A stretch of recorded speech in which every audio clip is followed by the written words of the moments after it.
हाय viewers, आज आपण बनवणार लिंबू सरबतचं प्रीमिक्स। ह्याच्यासाठी मी इथे लिंब घेतलेली आहेत 6।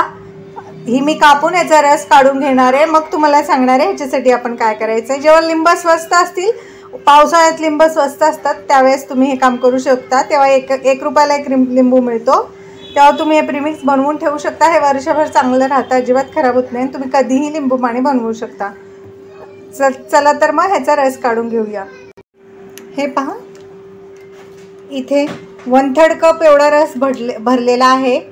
8 लिंबांचा एवढा रस निघलेला आहे। तुमच्या घरात जी वाटी असेल ना, त्याच्यामध्ये घ्या, पेला, वाटी काहीही चालेल। आणि हा रस जो आहे ना, तो असा ताटामध्ये टाकायचा आहे आपण। आणि जेवढा हा रस आहे ह्याच्यात तिप्पट साखर आपण ह्याच्यामध्ये टाकणार आहे। जेवढा रस त्याच्या तिप्पट साखर टाकायची आहे आपल्याला। तर आता मी साखर टाकते। तुमच्याकडे जर मेजरिंग कप नसतील, हे पहा, हा झाला आपला 1 कप। ह्या रसामध्ये ही साखर टाकत जायचं आहे आपल्याला। असं करून आपण 3 कप साखर टाकणार आहे। ज्या कपने आपण रस मोजलेला आहे त्याच कपने। आणि आणखी 1 कप टाकू। हे पहा, 2 कप साखर मी ऑलरेडी टाकलेली आहे आणि हा आहे 3रा कप। लिंबामुळे साखर ह्याला चिकटलेली आहे, तर ती आपण झटकून काढून घेऊया। आणि आता आपण काय करणार आहे ना, हे मिश्रण आहे ना, आपण मिक्स, हे पहा, हे मिश्रण रसामध्ये ही साखर छानपैकी आता आपण मिक्स करून घ्यायची आहे। जेवढा रस तेवढी साखर। आणि आपण आता हे मिश्रण जे आहे ना, लिंबू आणि साखरेचं, हे सुकवायला ठेवायचं आहे। ते हे तुम्ही फॅन खाली सुकवायला ठेवायचं आहे, उन्हात ठेवायचं नाही आहे, नाही तर उन्हामुळे लिंबाची चव आणि आंबटपणा उडून जाऊ शकतो।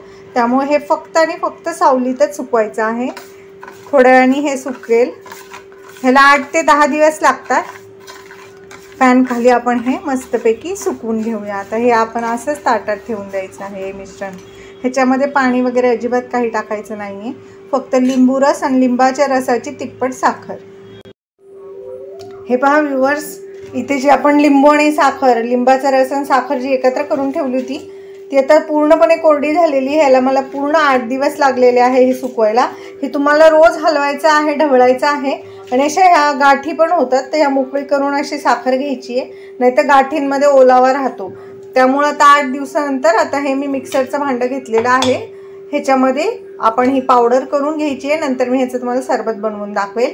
ही जसं आपण लिंबाचं केलं आहे तसं तुम्ही कुठल्याही फळाचा रस वापरून त्याचं ही इन्स्टंट पावडर बनवू शकता। त्याच्यामध्ये टरबूज, कलिंगड, द्राक्ष, संत्री, मोसंबी, कुठलंही फ्रूट घ्या, फक्त त्या फ्रूटचा जो पल्प आहे तो गाळून घ्यायचा आहे तुम्हाला। त्याच्यामध्ये अर्ध लिंबू पिळायचा आहे आणि जेवढा फ्रूटचा पल्प आहे त्याच्यात दुप्पट साखर टाकायची आहे। जर कमी आंबट फळ असेल तर, जास्त आंबट फळ असेल तर तिप्पट साखर टाकायची आहे। जर 1 वाटी पल्प असेल तर 3 वाटी साखर, जर आंबट असेल तर। आणि जर गोड पल्प असेल, आंबा वगैरे, आंबा, कलिंगड, तर त्यासाठी तुम्ही 1 वाटी पल्पला 2 वाटी साखर घ्यायची आहे ना। असंच मिश्रण करून सावलीमध्ये फॅन खाली वाळून घ्यायचं आहे चांगलं कडकडीत, अशी साखर मोकळी होईपर्यंत। आणि तुम्ही असं फळांचा देखील वेगवेगळ्या अशी इन्स्टंट पावडर बनवू शकता आणि एन्जॉय करू शकता। फक्त तुम्हाला एक गोष्ट लक्षात ठेवायची की प्रत्येक जो तुम्ही ज्यूस बनवाल त्याच्यामध्ये अर्ध्या लिंबाचा रस तुम्हाला टाकायचा आहे, म्हणजे ते टिकण्यास वर्षभर जरी राहिलं तरी ती पावडर खराब होणार नाही। हे पहा, मिक्सरच्या भांड्यात आता मी थोडंसं मिश्रण घेतलंय, ह्याची पण पावडर बनवणार आहे। पण एक गोष्ट लक्षात ठेवा, भांडं जास्त गरम होऊन देऊ नका। बंद चालू करून ह्याची पावडर करा, नाहीतर मग ह्याला पाणी सुटू शकतं परत। हे पहा, आपली आता पावडर तयार झालेली आहे। आता ही मी पेपरमध्ये का ठेवली आहे, कारण मग ही बॉटलमध्ये ओतण्यासाठी सोपी जाते, त्यामुळे इथे मी पेपर ठेवला आहे खाली। आपली पावडर तयार आहे एकदम सुकी। आणि हे पहा, इथे मी काचेची बॉटल घेतली आहे, त्याच्यात आपण ही पावडर स्टोर करणार आहे। इथे काचेची जी बॉटल घेतलेली आहे ना, ती स्वच्छ धुवून वगैरे उन्हामध्ये छान कडकडीत वाळवून मग मी घेतलेली आहे।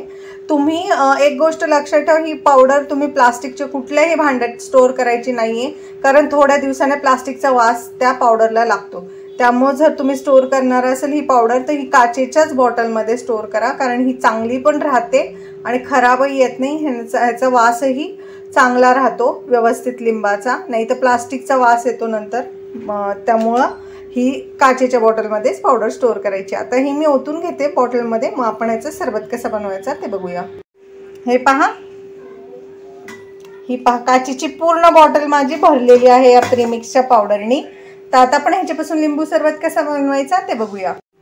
हे पहा, आता आपल्या प्रीमिक्सपासून आपण सरबत कसा बनवायचा ते बघायचं. इथे मी एक ग्लास घेतलेला आहे.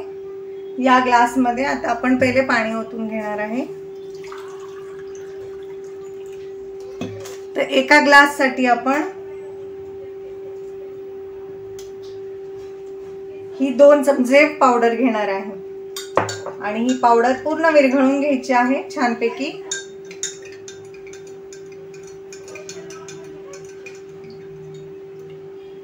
आपण पावडर केल्यामुळे जास्त ही विरघळायची गरज नाही लागत ह्याला. हे पहा, आता प्रीमिक्स पासून आपलं लिंबू सरबत तयार आहे. आपण ह्याच्यात टाकूया मस्तपैकी आईस क्यूब. हे पहा, आणि आता आपला लिंबू सरबत तयार आहे. मी हे तुम्हाला जवळून दाखवते. हे पहा, मी पुदिन्याच्या पानांनी गार्निश केलं आहे आपलं लिंबूचा ग्लास लिंबू सरबतचा. बघा कसं दिसतंय ते, छान छान टेस्टी टेस्टी. तर हा लिंबू प्रीमिक्स किंवा इतर फळांचं जसं मी तुम्हाला सांगितलं तसं तुम्ही प्रीमिक्स बनवून ठेवू शकता आणि वर्षभर ह्याचा आस्वाद घेऊ शकता. त्यामुळे माझी रेसिपी आवडल्यास माझ्या चॅनल लाईक करा, सबस्क्राईब करा. ही रेसिपी तुम्ही नक्की बनवून पहा. माझी ही रेसिपी तुम्हाला कशी वाटली ते कमेंटमध्ये नक्की कळवा.